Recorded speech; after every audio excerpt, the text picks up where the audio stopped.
ஆர்வலர்கள் அனைவருக்கும் அன்பான வணக்கம்.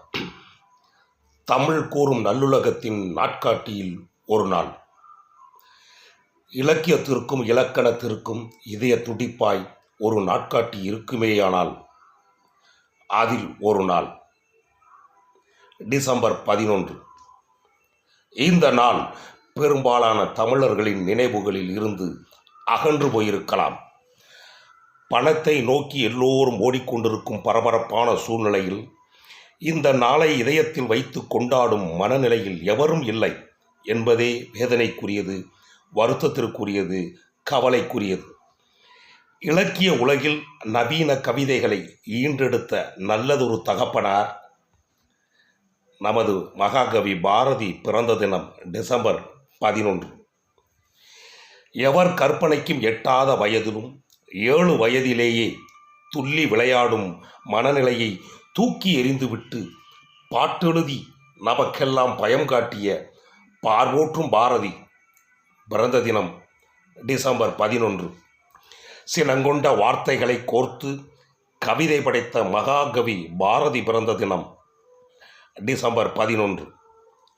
வறுமையின் பிடியில் சிக்குண்டு சமைக்க வைத்திருந்த அரிசியை காகத்திற்கும் புறாக்களுக்கும் உண்ண கொடுத்துவிட்டு தனக்கு உணவின்றி தான் பட்டினி கிடைந்தாலும் தனி ஒருவனுக்கு உணவில்லை எனில் ஜகத்தினை அழித்திடுவோம் என்று கோபத்தின் உச்சியில் முகாமிட்ட புரட்சி தமிழன் பாரதி பிறந்த தினம் டிசம்பர் 11.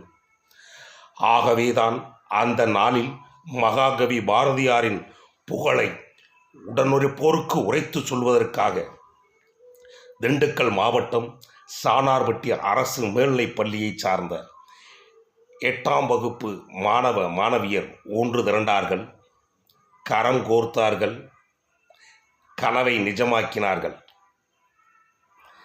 என்னவென்று கேட்கிறீர்களா? கவிதை படைத்த தமிழ் இனத்து கவிஞனை படைக்கும் உன்னதமான முயற்சியை கையில் எடுத்தார்கள். மரத்திலிருந்து உதிர்ந்து மண்ணில் சிதறி கிடந்த பூக்களை ஒன்று கூடி சிறுக சிறுக சேர்த்தார்கள். ஜாதிகள் இல்லையடி பாப்பா என்று 100 ஆண்டுகளுக்கு முன்பே தீண்டாமைக்கு எதிராக தனது புரட்சிகரமான வரிகளால் தீண்டாமையை புரட்டி போட்ட பாரதியின் உருவத்தை தங்களிடம் எவ்விதமான பாகுபாடுமின்றி ஒன்று சேர்த்து பாரதி உருவத்தை உருவாக்கினார்கள். பெண்கள் இந்த நாட்டின் கண்கள் என்று வணங்கப்பட வேண்டியவர்கள் படிக்கக்கூடாது, வீட்டை விட்டு வெளியே செல்லக்கூடாது, ஆண்களுக்கு பணிவிடை செய்வதற்காகவே படைக்கப்பட்டவர்கள் என்ற சிறை வாழ்க்கையை உடைத்து பெண்கள் வீறு உண்டு எழ வேண்டும் என்பதற்காக பெண் விடுதலையை வலிமையாக தனது பாடல்களில் உறக்க கத்தி மீசை துடிக்க வாழ்ந்தானே பாரதி. அவன் கனவை நிறைவேற்றும் விதமாக இன்று பள்ளிக்கு படிக்க வந்து நாங்கள் ஒன்றும் சளைத்தவர்கள் இல்லை என்பதற்கேற்ப பாரதி கண்ட புதுமை பெண்களாய் புறப்பட்டு மலர்களை வரிசைப்படுத்தி அழகுபடுத்தி ஒருங்கமைத்து பாரதியின் உருவத்தை வரைந்து பாரதியை கண்ட புதுமை பெண்களாய் எமது பள்ளி மாணவியர்கள் திகழ்ந்தது பாரதியை பெருமைப்படுத்தும் விதமாக இருந்தது. போற்றுதலுக்குரியது, பாராட்டுக்குரியது. அத்தகைய எம் பள்ளி மாணவர்களின் சாதனையை அனைத்து ஆசிரியர் பெருமக்களும் பாராட்டி மகிழ்ந்தனர். உதிர்ந்த பூக்களில் இருந்து மலர்ந்த பாரதியின் புகழ் மணக்கட்டும் உலகமெங்கும். நன்றி, வணக்கம்.